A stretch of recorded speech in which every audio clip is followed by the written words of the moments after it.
impact was a brutal, fleeting explosion of white light followed by a profound, echoing darkness. Task completed, a mechanical, emotionless voice resonated within the void. Absolute obedience verified until the point of death. Initiating transfer protocol. Distributing financial compensation. I didn't feel relief, nor did I feel triumph. I felt only a hollow, lingering exhaustion. The torment was over. The game was finished. But as the darkness began to swirl, shifting into blinding colors, I heard something I hadn't expected. The system's voice returned, carrying a strange, almost curious static. Anomaly detected. Residual emotional tether remains. Proceed with transfer, or expend compensation to witness the immediate aftermath of user 847's termination. Warning, this action is non-refundable. I hesitated. I had spent 3 years breaking my own mind and body to escape them. Why would I want to see what happened next? But a dark, bitter curiosity gnawed at me. I wanted to see the masks fall. I wanted to see if the blood on their hands would finally stain their pristine lives. Expend compensation, I thought into the void. Show me. The darkness shattered like glass, reforming into a hyper-realistic, ghostly projection. I was hovering above the hospital courtyard. Down below, my broken body lay contorted on the pavement. The crimson pool was spreading rapidly, soaking into the pristine white lines of a parking space. Calvin, the scream tore through the air, raw and unhinged. It was Regina. She burst through the ground floor exit doors, stumbling over her own feet. She collapsed next to my body, her designer clothes instantly soaking up the blood. Her hands hovered over me, trembling violently, too terrified to touch the mangled ruin of my head. No, no, no, she babbled, tears streaming down her face, cutting through her perfect makeup. Calvin, please. I'm sorry. I didn't mean it. We were just scared. Wake up. Please wake up. For the first time since she had betrayed me, her grief looked genuine. But it was too late. It was always going to be too late. Mom and Dad spilled out of the doors next. Dad's legs gave out halfway across the courtyard. He fell to his knees on the concrete, staring blankly at my body, his mouth opening and closing without sound. Mom let out a high, thin wail that sounded less human and more like a dying animal before collapsing into a dead faint for the second time that day. Then came Callista and Tyler. They stood a few feet back. Callista's hand was clamped over her mouth, her eyes wide with shock. But Tyler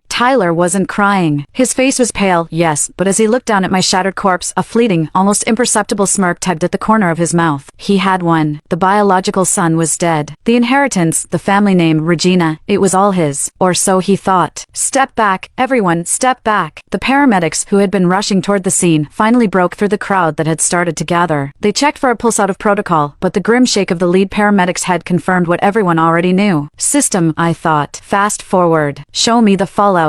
The world blurred, spinning rapidly like a fast-forwarded film reel. Days bled into weeks. I watched my own funeral. It was a grand, hypocritical affair. My parents wept openly. Callista stood stoically, leaning on Tyler. Regina wore a black veil, refusing to speak to anyone, her eyes hollow.